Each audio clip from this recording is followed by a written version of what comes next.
Alright, so I am at Auto Sauce Tuning, Auto Sauce Performance, and I'm finally about to get this car dynoed. It's been a little while. I had to sort some stuff out, but I got the exhaust fixed. I got the wideband O2 installed, and right now they're just moving this car, motorcycle, some stuff out of the way so that I can back it on the dyno.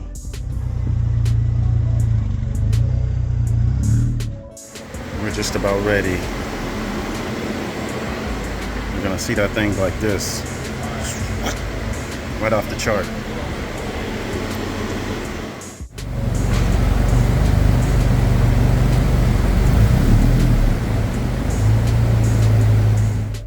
To. So yeah, this is my DynoJet dyno right here. So 219 and 185. This was last summer, and after this dyno, these are the mods that I did to the car. So K20 oil pump was already installed, and then we did the Skunk 2 intake manifold, 70mm throttle body, dry Cartel drop-in cams, 40-degree VTC, and then 410 RDX injectors.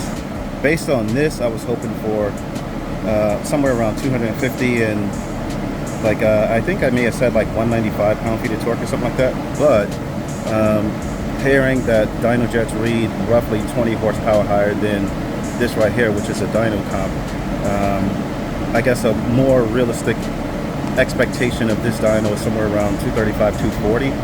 And so we'll see how close we can get to that.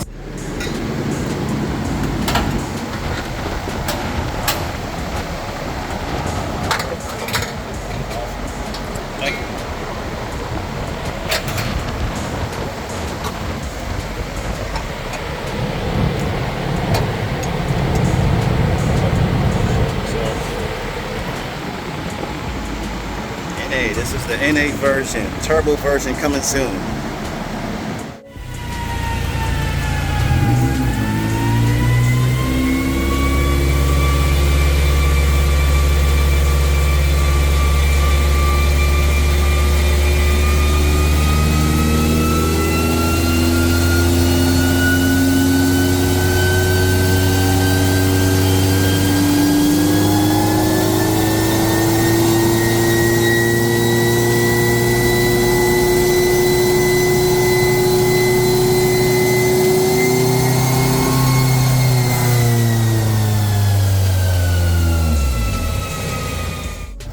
Everything is looking good.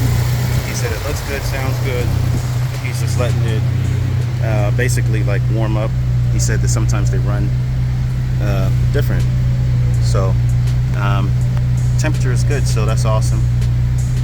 And yeah, a second bleed was all it took, and we're still good. So good.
So that sounded like a first or second gear pull slash tune.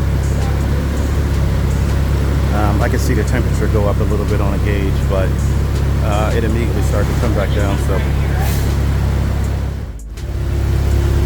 So I'm thinking IATs probably went up. So we're putting a fan on the intake now.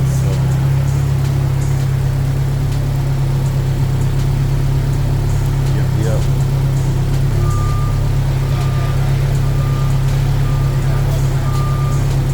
So coolant temp is back in check, back down to normal temps.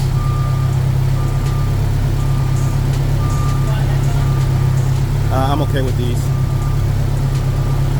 Getting some of that sauce in there.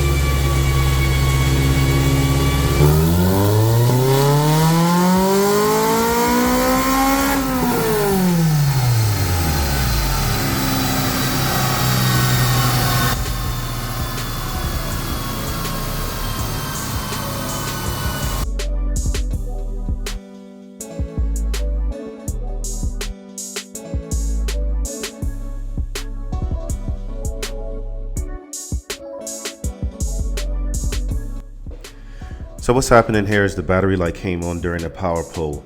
Now after the power pull, we decided to check all of the grounds and stuff and try to make sure that those were good and try to figure out the cause for the battery light coming on. I did have an issue with the multiplexer before and I had to resolder it, so I thought that may have been the issue. And I just call it a multiplexer for short, but it's actually called the Molten Core Multiplex Interface Module. But anyway, I had to resolder that once and I thought that may have been an issue.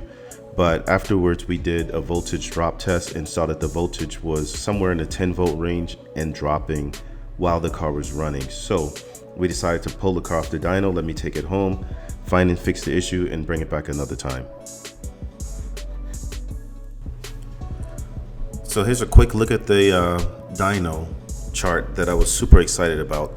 I thought I was making 257 horses to the wheels, but it's really 223.9. and then 188.8 pound-feet of torque, and that's only at 6,900 RPM. So there is potential for more, especially with the mods that I've done. And you know, the difference of the dyno is gonna make a difference, but I'm still excited to see once the voltage issue is corrected, what kind of power this car actually does make.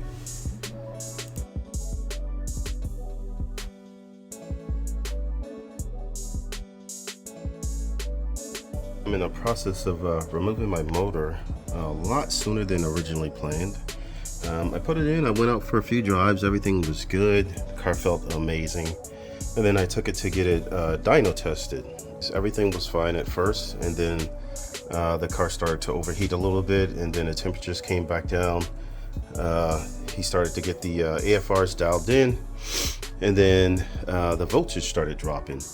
And the reason why I think that is because I believe the alternator is dead, but I also think it's a huge possibility that it was hitting the firewall back here.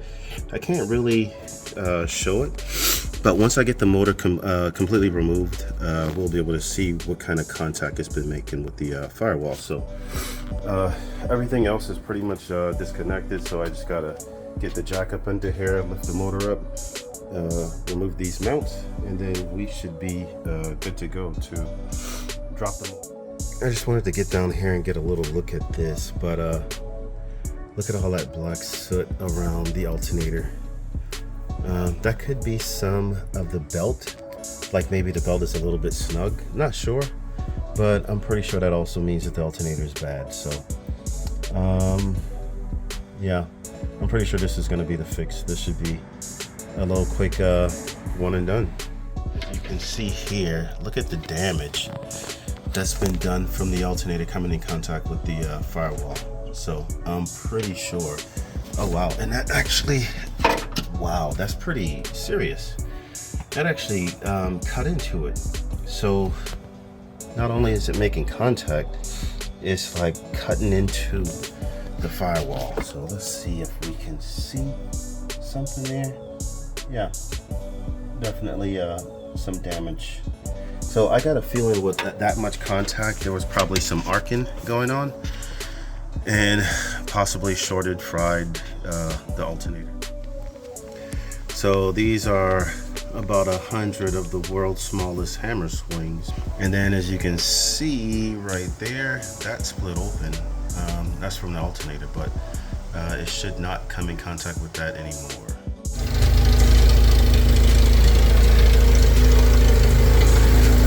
Muffler, so it is kind of loud, but see that throttle cable?